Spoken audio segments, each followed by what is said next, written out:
आसापुर गांव में श्याम नाम का एक किसान रहता था। उसके 2 बेटे थे, रवि और किशन। दोनों अपने परिवार से बहुत प्यार करते थे, लेकिन थोड़े आलसी और अपनी मन मर्जी के मालिक थे। दोनों अपनी माँ के लाडले थे। एक दिन, रवि किशन, कहाँ हो तुम दोनों? रवि किशन, अरे कहाँ हो तुम दोनों? अरे भाग्यवान, तुम ही बता दो कहाँ हैं दोनों? वो घड़ी देखो और बताओ कितना बज रहा है? 11 बज रहे हैं। हाँ, तो अभी मेरे दोनों बच्चे सो रहे हैं। अभी 1 घंटे बाद उठेंगे। तुम खुद तो उठती नहीं जल्दी, और ऊपर से उन दोनों को भी वही सिखा रखा है। लेकिन मैं ऐसा नहीं होने दूंगा। अभी देखो मैं इनको कैसे उठाता हूँ। आज इनको नहीं छोड़ूंगा मैं। हाँ,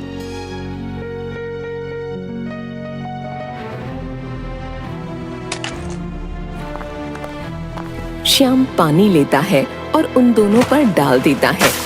पानी पड़ते ही दोनों चिल्लाने लगते हैं। बारिश, बारिश आ गई, भागो!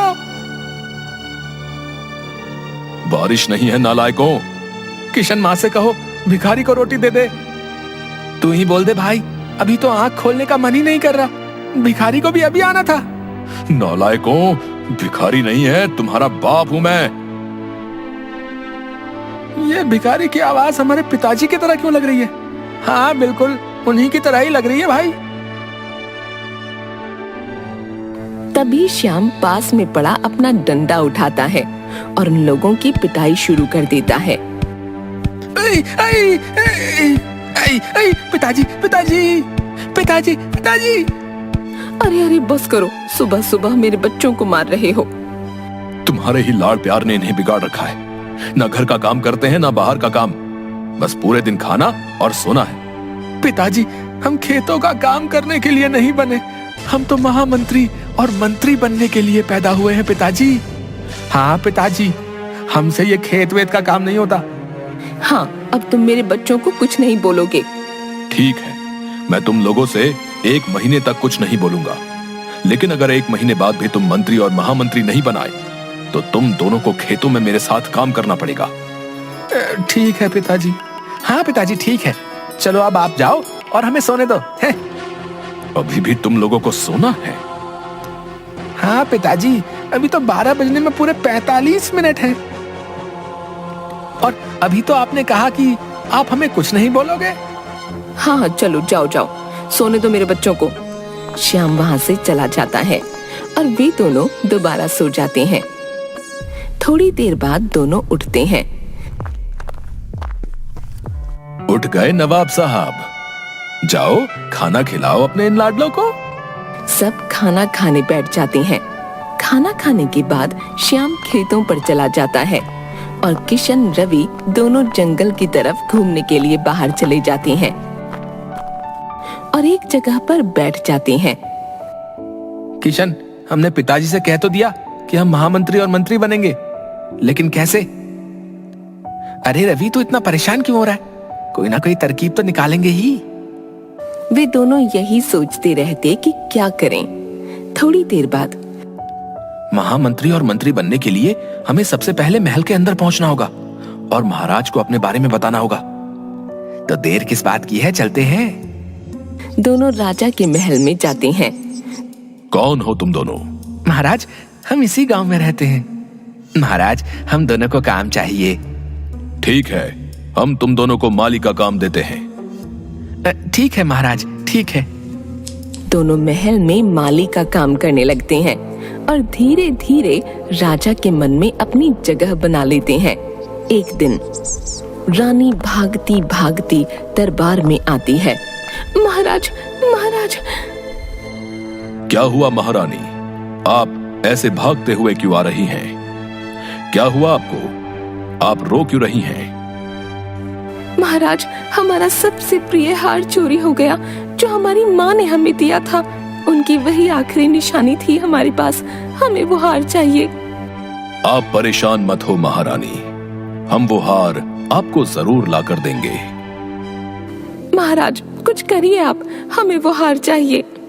रानी को ऐसे देख राजा बहुत परेशान हो गए, क्योंकि वो रानी को बहुत प्यार करते थे।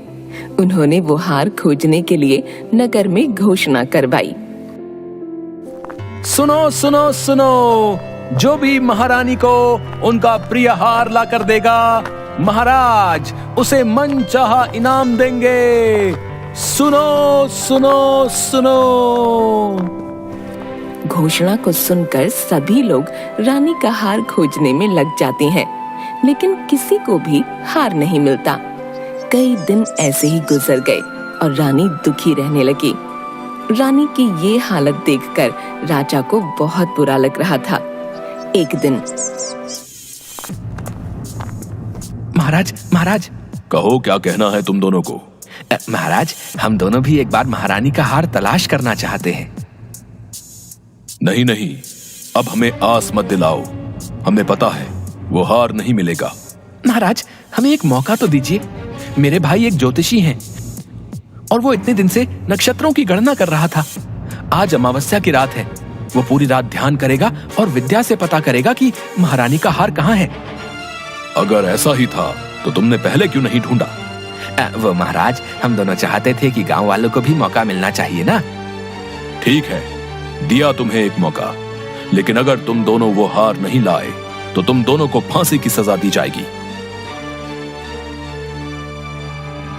महाराज, मेरा भाई इस गांव से दूर पहाड़ी पर अकेला ध्यान करेगा ताकि चांद का प्रभाव कम ना हो, और कल तक आपको वो हार लाकर देंगे। बस आप हमारा वहां रुकने का इंतजाम करवा दीजिए। और हाँ महाराज, वहां कोई ना आए। ठीक है ठीक है। महाराज, मैं उस चोर के बहुत करीब तक पहुंच गया हूँ। हाँ। अच्छा अच्छा, ठीक है। राजा उन दोनों के लिए वहाँ एक तंबू गड़वा देते हैं और वे दोनों वहाँ चले जाते हैं। वहाँ पहुंचकर हमने महाराज को कह तो दिया कि हम हार को वापस ले आएंगे, लेकिन लाएंगे कैसे? तू परेशान मत हो, बस देखता जा और उस चौकी पर बैठ जा। वो बैठ जाता है। तभी वहाँ एक बूढ़ी औरत आती है। बूढ़ी औरत मन में सोचते हुए, मुझे लगता है ये महाराज के सामने मेरा राज बता ही देंगे। मुझे इनसे माफी मांग लेनी चाहिए। ओम चंद्राय नमः, ओम चंद्राय नमः, ओम चंद्राय नमः। बेटा बेटा, मुझे माफ कर दो। मैं रानी की दासी हूँ। मैंने ही उनका हार चुराया है। तुम ये बात राजा को मत बताना। अगर तुमने बताया तो मुझे महल से निकाल दिया जाएगा। ठीक है, नहीं बताऊंगा, लेकिन आगे से कभी भी ऐसा नहीं होना चाहिए। नहीं होगा। बस इस बार मुझे बचा लो। अच्छा, ठीक है। अब जल्दी से बताओ वो हार कहाँ है? ये रहा वो हार, ये रहा। बुढ़िया अपनी पोटली से वो हार निकालती है और दे देती है। चलो अब यहाँ से जल्दी जाओ। बुढ़िया वहाँ से चली जाती है। बुढ़िया के जाने के बाद किशन बोलता है, अरे रवि, ये सब कैसे हुआ?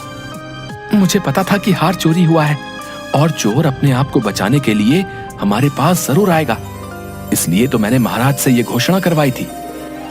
अच्छा, ये तो बहुत अच्छा हुआ। चोर हमारे जाल में फंस गया। चोर नहीं, चोरनी।